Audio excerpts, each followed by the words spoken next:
Yeah, marriage is a cuck setup. Welcome to the Learner Husband Podcast. This is the podcast where we talk about everything from I do to what do I do. My name is Stuart Taylor. I'm a comedian. I'm a part-time learner husband.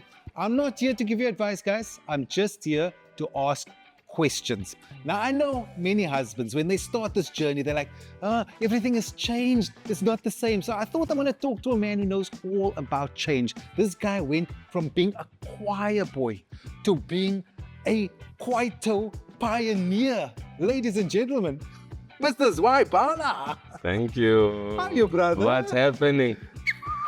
Thank you for coming to hang out. Thank you. I'm gonna pour you a little something as we have this conversation. Yes, as a father should do. As a father should do. Let me kick off by saying welcome. Thank you very much, brother. I've Thank been you. waiting to have this conversation with the grootman of the Bala brothers. Yeah. The one that calls all the shots. The bully on the show. To come and Zwai Bala. There we go. There we go. Cheers, brother. Are you happy to share all of your knowledge with us over here? Lay it all bare on the podcast. Oh no, I never have to be asked for that. I just do that all the time. My kids are like, Dad, we ask you one thing and then when you give us this whole book. So I think these conversations are necessary and I'll always be available for that kind of a chat anytime. And thank you for inviting me. I'm so looking forward to it. Let's do this. Welcome. Cheerio. Zwai Bala, welcome to the Learner Husband Podcast. Thank you. I'm going to call it the Learner Man Podcast for today, just for your episode. Yeah, at least it's not learned husbands, because then I don't belong here. You were in the unpassings class, in the, never. in the remedial class. Yeah. I wanna take you way back, my friend, because like your career has been going forever. But I want to take it back to like where it all started. Like the first black man at the Drakensberg I wasn't a man then. boy at the Drakensberg Boys Choir. Yeah. Boss. And this is during apartheid. Yeah. Pierre Porter was still flipping prime minister, I was called those days. And you had to be there. Explain how. A, how did you end up there? And B, what was that experience like? Oh man, I don't know if we have enough time for all this, but I'll try and do a summarized version. How I got there is that I was at a colored school following all the riots and stuff in the Eastern Cape. And my kasi is like where even the necklacing started. Oh, hectic. So, and then we weren't going to school, you know. And then they burnt the schools the next year, and I'm still trying to do the standard 3.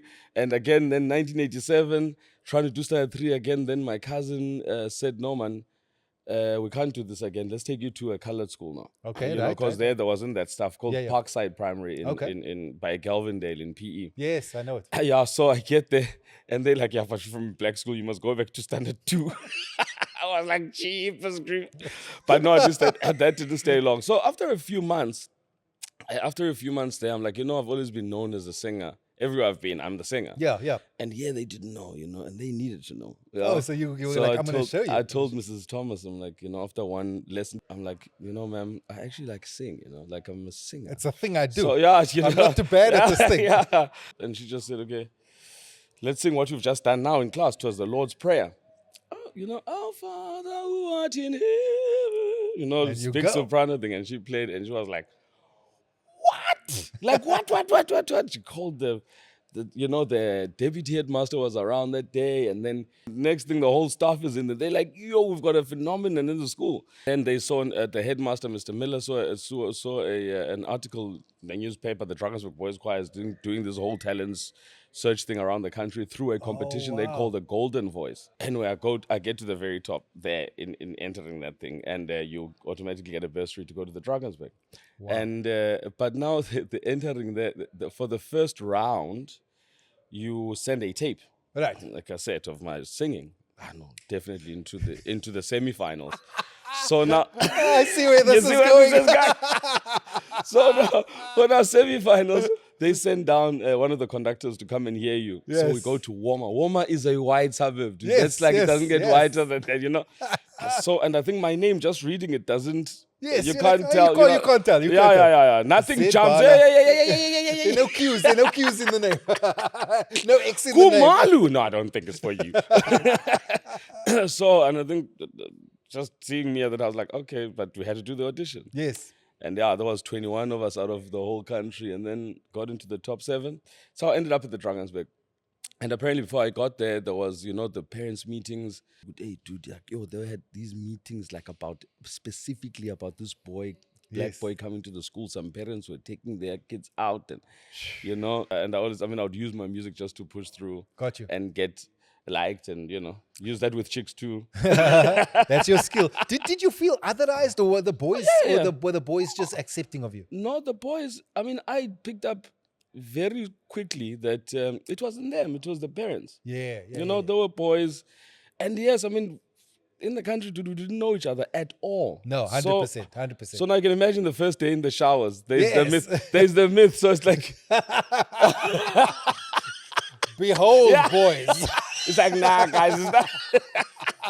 Don't be confused by the surname.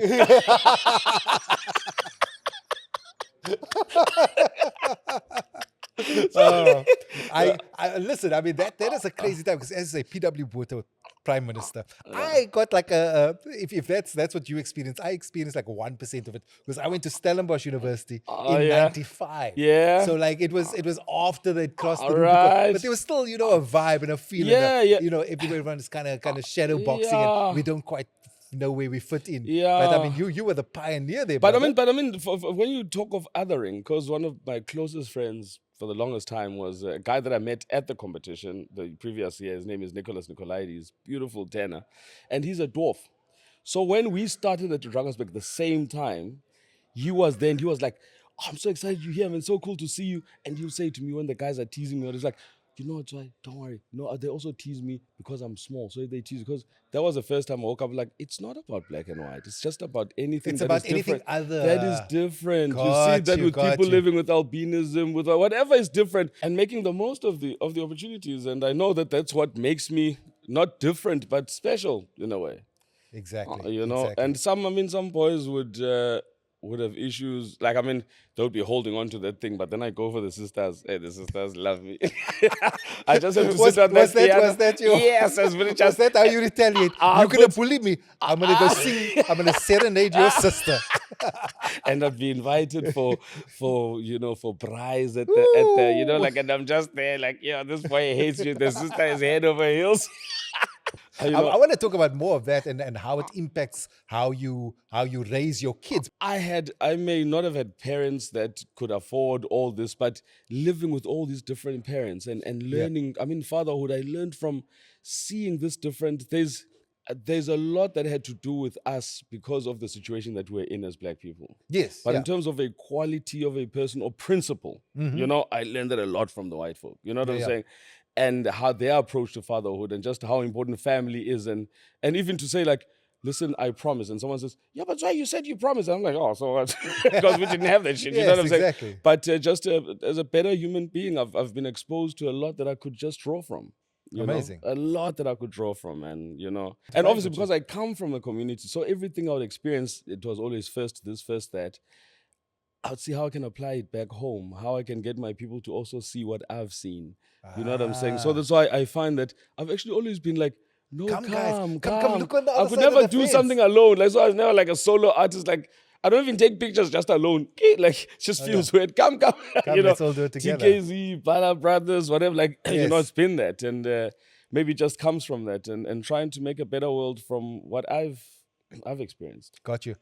And then comes the phenomenon, TKZee. So you meet these guys, St-Stithians, Yes. private school boys. Santon. Private school boys making music for the streets. Well, we were actually first friends. Okay. Good friends. Wanting to do something together came after school. So really, even when we weren't performing together, but what would keep bringing us together is the friendship. And, when Tugulo passed, I started thinking to myself, flip, I've known these guys since they were 14. Sheesh. That's a lifetime. It is a lifetime. These guys were closer to me than my own brothers, and we've lived together. We've made millions together. We've changed the world together. We've dreamt together. Yeah. And it was. It was a phenomenon. It was literally, it was the soundtrack for a generation. Yeah, it was exactly. a thing that for the first time, there was a sound that really transcended. Yeah, man. Because whether you were a hip hop fan or dance music fan, quite a fan, this band Yeah. So you see, spoke to you. so you see now all those experiences that I was having. Yeah. So when they say, well, can there ever be another TKZee? It's like, it's not possible because the reference, you need to have all that reference. The stuff I've been telling you about my own life, referencing, studying Mozart's and all that stuff and young tell and All like a perfect storm. It was a yeah, perfect so storm. and then you have all that and try and pull it together into one thing that makes sense. Yes. And it's that one single, yes, made up of all these things, but it's one thing, you know. So it was wow. Do you miss those days? Or is that like a young man's game? Yeah, look, I mean, sure, it was crazy. It was crazy.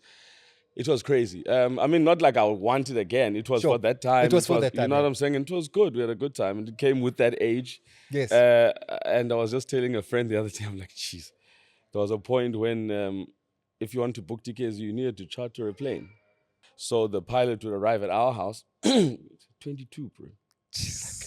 You look like Hugh Hefner's there with got a lake there, you know what I'm Living saying? your best The pilot life. would come there, leave his car there, drive our Kumbi, and take us there. When you get there, have our own entrance, our plane is parked over there, and everything is there.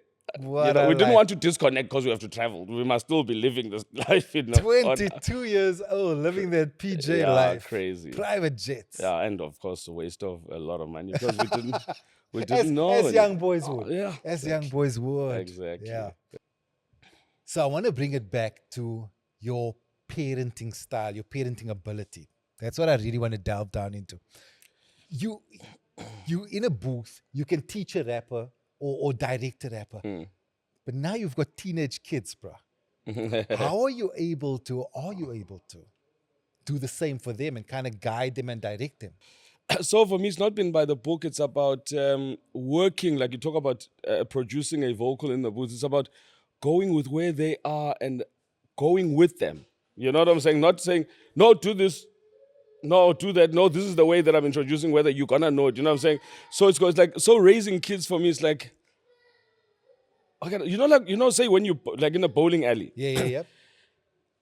You can throw it whatever ball, but then it goes off. But then when it's kids, you just put those rails. Yeah, put the rails there. Just so that they don't hurt themselves. Just go. But otherwise, it's still them. You know what I'm saying? You go with them. That's an interesting analogy. You know, you go with them because I had questions from a young age.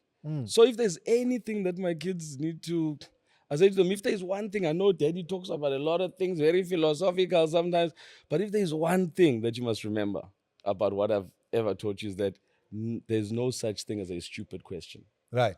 You know? So if they have questions, they must be able to ask them, be able to say, no, but uncle, what are you doing to me? Or why are you saying I mustn't tell my mom? There's nothing wrong with the question. So question and be honest. You know what I'm saying? Now I'll tell you, now, you'll get it one day, but it's not like I'm going to tell you some cock story. You know what I'm saying? Yes. So you're not of the sort that'll go, it's because I say so. Yeah, no. Because I hated that as a kid. So what was... what I find really cool that, like when it comes to school, I was that kid that didn't study, that was cack in school, young child. So unlike parents and teachers who say, you must study, you must do whatever, I can tell you that I didn't study. Let me tell you where that took me. You know what I'm saying? So you can give them the real life examples yeah, of, hey, yo, here's what it is. You know what I'm saying? And the problem with that, Zwai, is that if you say to your son, listen, I didn't study, then he's going to be like, yeah, and now you're rich and famous. Yeah, but I can tell them where I've fallen short and where, things worked against me. And just like, just do it, man. Like, just trust me, it's just going to add up and then, and it's not going to go away until just take it away. Like, all the time. If you only got 1 year left of school, just clap it out. You know what I'm saying? Who's easier to, as a teen, because you got a teenage girl, teenage boy, who's easier to raise? No, my kids are not just like my daughter, who's 14. She's not just a teenage girl. She's hectic. Since she came around, she just took over. My son, just as a person, is just chilled. Like the mom. So they're very different. Yeah, so I don't think it's just a teen thing. But it's interesting, man. I'm loving it. appreciating so much and just don't want to fuck it up. You know? Hey, that is, it's come up in this podcast before. We're gonna fuck it up. Yeah. I think that's not wanting to and knowing that you're gonna. Look, I mean, what I start. can do, let me just do, because dude, it goes so fast. It does. Like it goes so fast, and once they hit that matric, once they out, you know, like, and you've got no more control. So, and the memories that they'll remember about home are now, you know, and and it goes so fast. So, to be present, but with the divorce and stuff, and not living with your kids, which is very interesting, because I've been thinking about that. Like, you know, when divorce and stuff come, a lot of the time is about how you are relating, or I don't love you anymore, whatever, you know, but between parents. But actually, in African culture, what it is, that's why it's families coming together. It's not just the two of you. Yes. And yes. to base such a huge thing on the reason that you don't love a person anymore, whatever the case may be, it's so much more than that. Of course. Because whether you divorce or not, you are still going to be in each other's lives. You're still parents, and you are family, whether you like it or not. Yes. And you guys have been celebrated for your co-parenting ability, you and Mel. Mm-hmm. I mean, there's lots of talk in the press, like, yes, these two guys get it right. Is it purely, because we're going to put our kids first, or was there a discussion around it, or what is it that makes you get co-parenting right? I mean, like, we always we go back to what we've always said, you know, it's the kids first. We have, you know, I don't want anybody, be it my kids or whoever, to suffer the consequences of my decisions. Right. So I'm a big believer in, like, do you, boo, but as long as it does not inconvenience someone else. Yes. You know? Yeah, but that requires a lot of maturity between two people. But I think, I mean, throughout we've always approached things like that. That's why I just, you know, I was with Mel for so long, because I like mental stimulation. You know what I'm saying? Found that, like, and I'm learning a lot from her. Even when you say whatever I taken from my previous life, I was with Mel from the age of 23. Right. That is quite young. So it is. I met her when we were in the mix of in those big things. So after a hectic time touring, I just couldn't wait to get home. I take a shower, I grab my ride, and I go to my chick, you know. That's where I'm gonna be. That's where I just, you know, relax. So, and we took a good 10 years before we were married, and so by the time we went to marriage, we kind of knew what was important to us, and keeping it together. So a motto that we live by is always let the most important thing remain the most important thing. Right. You can bring in other things and whatever. But just this is the thing. But you're going to lose focus on what is important. Right. You know what I'm saying? If you're enjoying this episode so far, there's one way you can help me out, and that's by hitting the like and subscribe buttons. But if you're truly enjoying it, then hit the share button. Come on, share the laughs. The family therapy. Yeah. In the reality show. Yeah. Like, we make TV. Yes. So I wonder, do you get out of it what you need to get out of it, or is it just kind of smoke and mirrors for TV? Has it actually helped? Look, I think what's good, we've gone on to, like, associate what's good with what is pleasant. You know? Yeah, which isn't always the case. So that is my show. There was certainly, in me pitching it,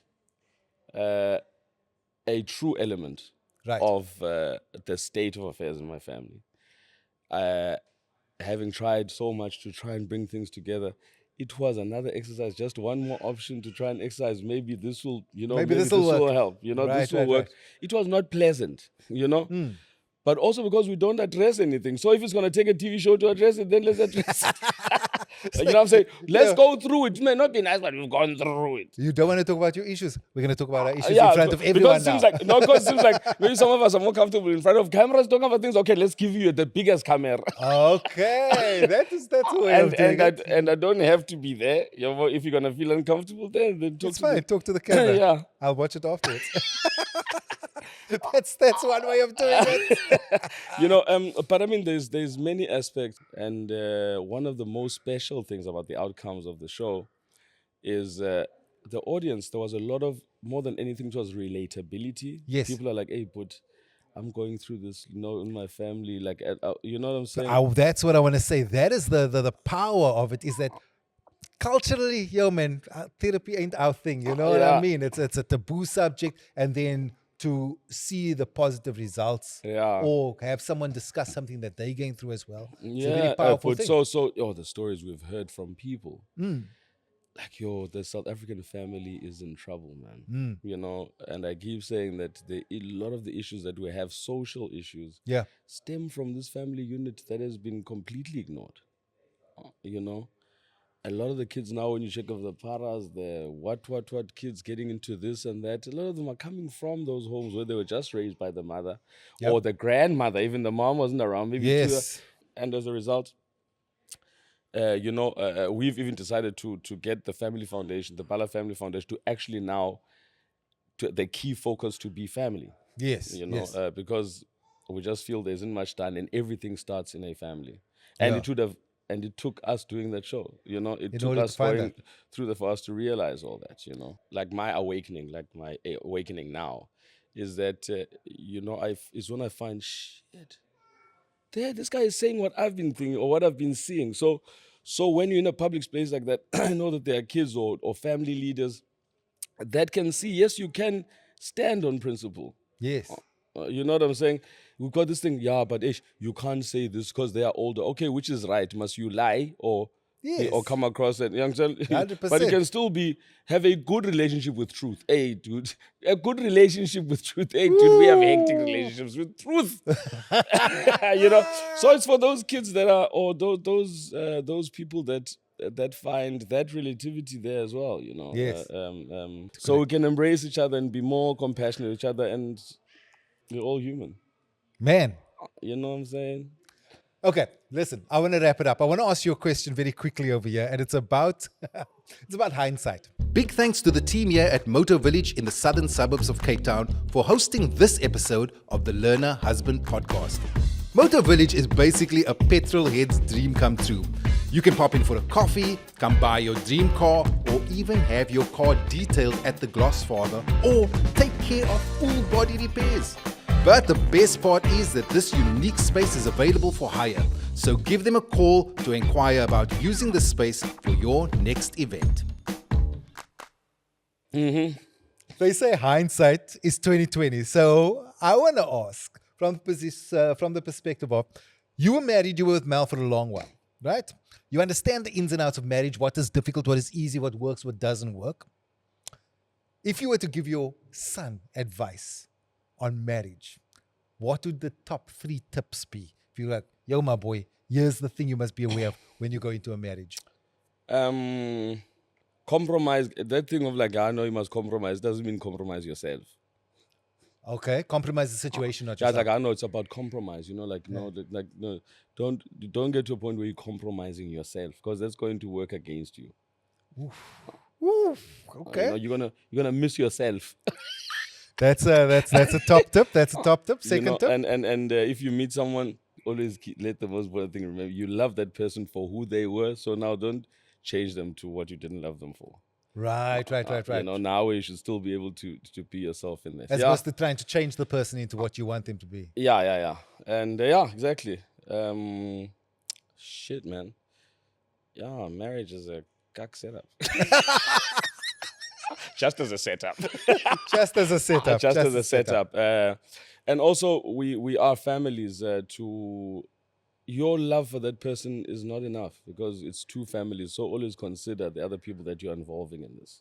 Right. And they supporting you, and they're in it because they love you. You know what I'm saying? Got you. And it's cool that the person is also loved by your family too. You know what I'm saying? We need to get along. Oh.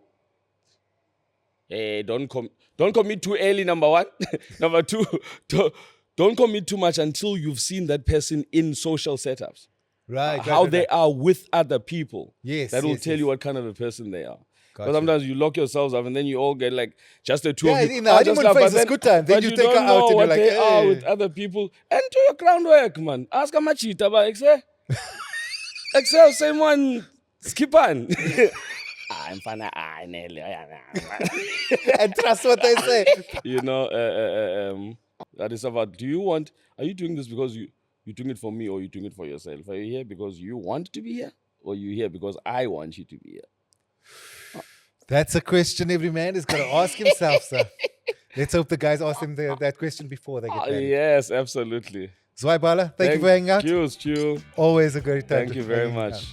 Guys, question and comments in the comment section below. I will see you in the next episode.